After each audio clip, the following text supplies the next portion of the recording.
Solo flight ka niyan.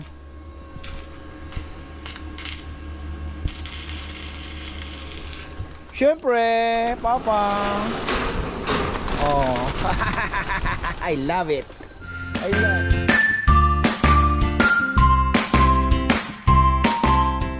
Tay, kinalawang na yung ating ano. O yan, ito na tayo. Ito na tayo. Pasarap daw tulog mo, John? Ha? Maganda siguro panaginip mo, ah. Ha?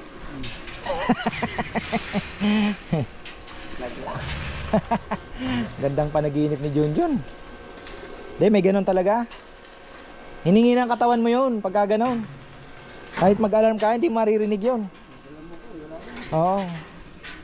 Madalas mangyari sa amin yan sa barko. Pag sobrang pagod. Napakainit na ng ano, metal. Ayan, okay na. Ay, kukulong na natin to.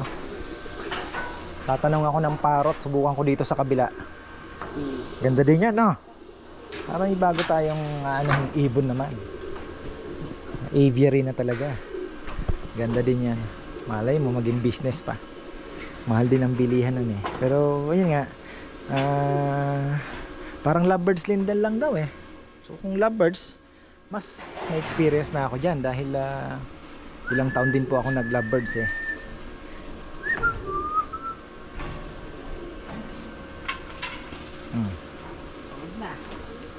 Ang dami nag-roronda.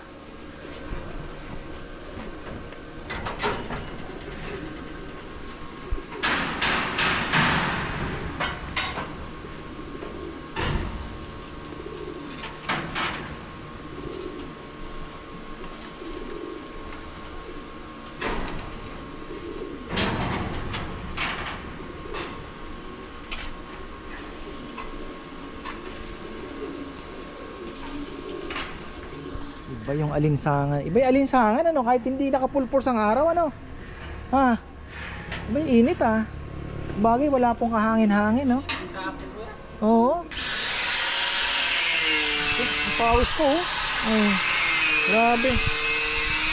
Iba yung ano niya, alinsangan.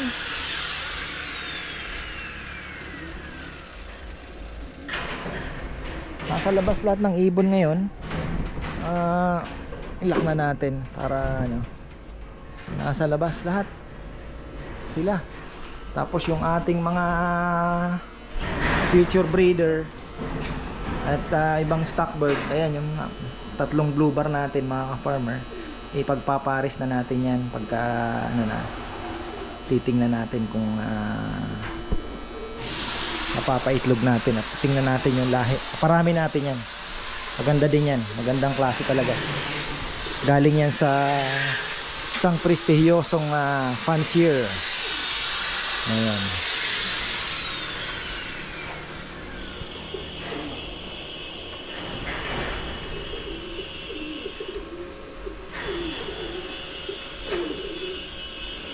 Ganda na, marunong na sila lahat eh. Sarap pa naman panoorin pag rumoronda.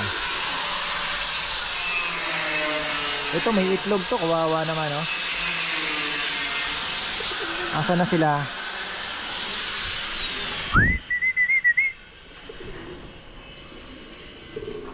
Wala dito, namasyal. Pero mamayang hapon naandyan na sila, naka ano na yan, naka dapo na, naghihintay. Nabubulabog sila nung ano eh, ingay.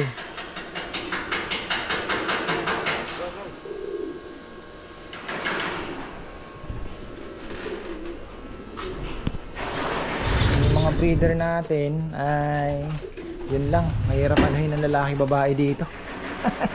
Hindi ko nakabisado. Yung asawa nito ang namatay. Paparisan natin yan ng anak pagka nakapagpahinga. Inbreeding tayo. So wala na atang may itlog dito eh. Puro inakay na lang yan. So alam na din nila. Ay hindi ko na rin inayos yung mga pugad. Sabi ko hayaan na natin kasi hindi naman natin ipapabuo na yung ano eh, yung mga itlog nila. Ano ba? Papalimliman mga farmer. Oo, tingnan nyo may Oy, nandito ka. Ano ba? Ay po, nagpupugad ka ba? Kumukuha ka ng ano ah. Ay, ayan mga farmer, balikan natin. Si Kongkong naando na siguro sa ano. Hoy, kumain kayo. Kailan kaya papakuha ni Jay tong ano, mga ibon niya. Si Junjun may biglaan daw atang lakad sama si Papa Yam. Kailangan ng pirma niya. Bo. Binibenta yata ang lupa yung angkan ni Papa Yam, kailangan ng pirma niya. Siya panganay. Tatakbo sila ng guagwa. Uy, nakapasok ka na. Solo flight ka niyan.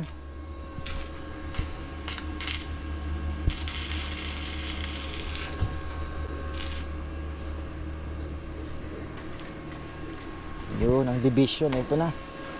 Oh.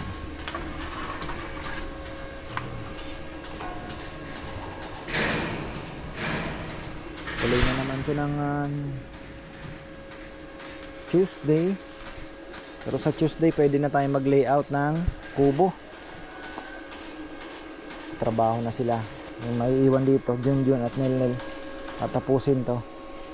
Ito lang muna.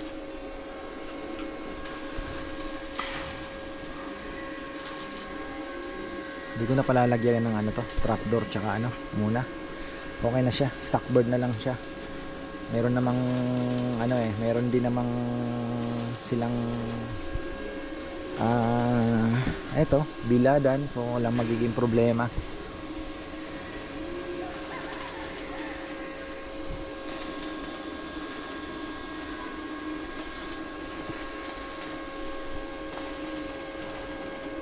Kinalawang na, no, Nel?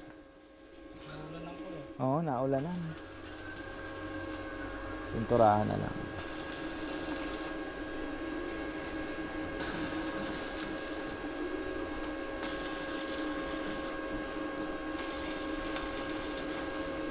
Tatanong tayo ng ano, yung binibentang ibon ni Sunny Boy.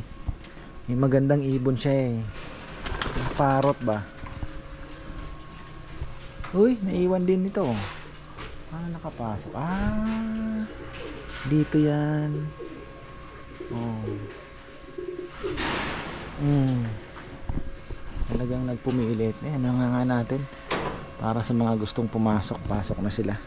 Mamaya pakain tayo. Hapon.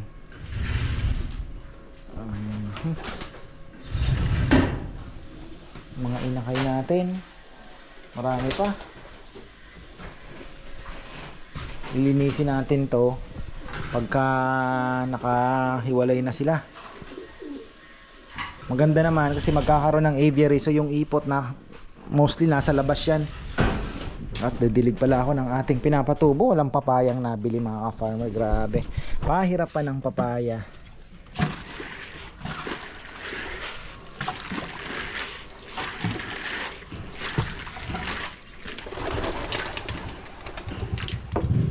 Hirapan ng papaya. Wala, pumunta kami, nagastos lang ako. Alam niyo kung bakit? Kasama yung dalawang bata.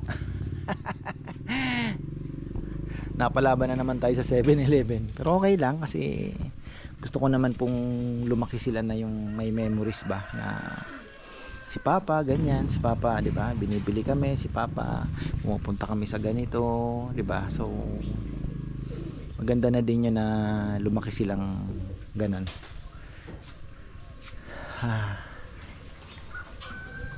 Ayan. Pag-asa natin si Lee. Baka meron. Kasidling. Tatanong tayo kay Kasidling. Aba, si Baleling nakakalipad na oh. Yabang ah. Yabang ni Baleling ah. Yan mga farmer, tuloy natin yung vlog kasi Sabado ngayon. Di ko natapos kahapon. Maaga akong aga natin tinapos. So ayun, di ko pala natapos yung loft vlog natin. So ayan, tuloy natin mga ka-farmer. Alam niyo naman, it's Saturday today, busy tayo. Kaya singit lang tayo. At ayun, kumusta? Ito yung ating Ito po ay, yan o, puti yung mata. Ito po ay may one eye cold pero mabilis lang naman gamutin yan. Kaya lang parang may ano yung mata niya oh. Ano po yan mga ka-farmer? BBC? At galing sa karera o training siguro. Wala, hindi na umalis yan dito. Nakatambay po yan, malungkot, nasa laging naandun sa bubong hanggang sa pumasok na po siya sa loft.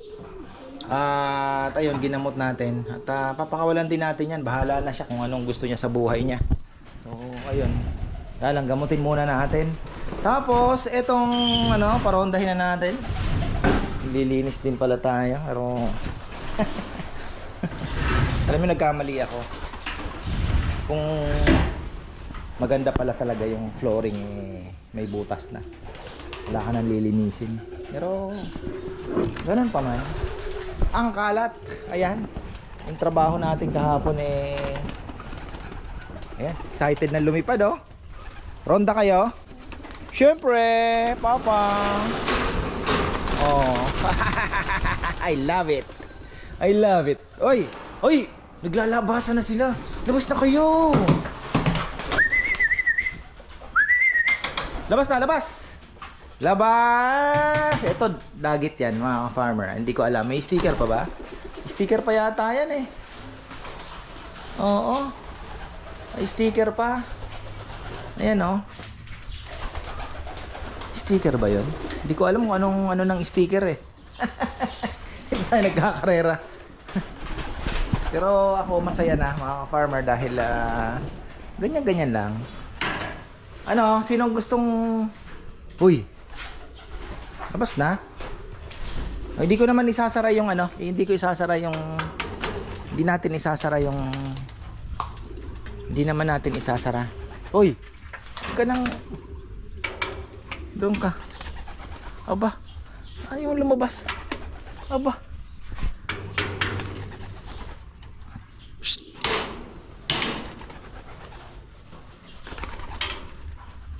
Hindi natin isasara itong ano, yung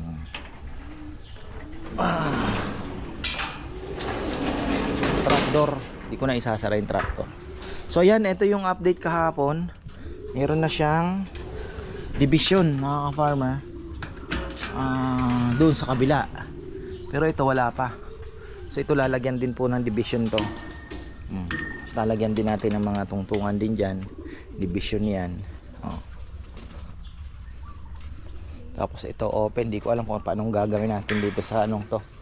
Open loft to eh. So at least ayan na. Ang inaano ko ay paano kaya, gusto kong buksan to eh, kasi yung hangin kung magbubuksan po ito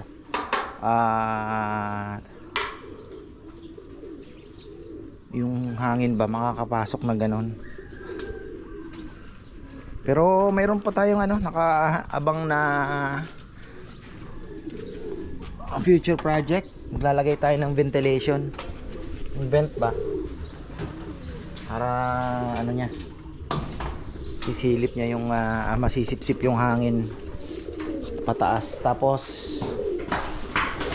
ayun, meron pa palang ano, ayaw lumabas. Sige, bahala ka dyan.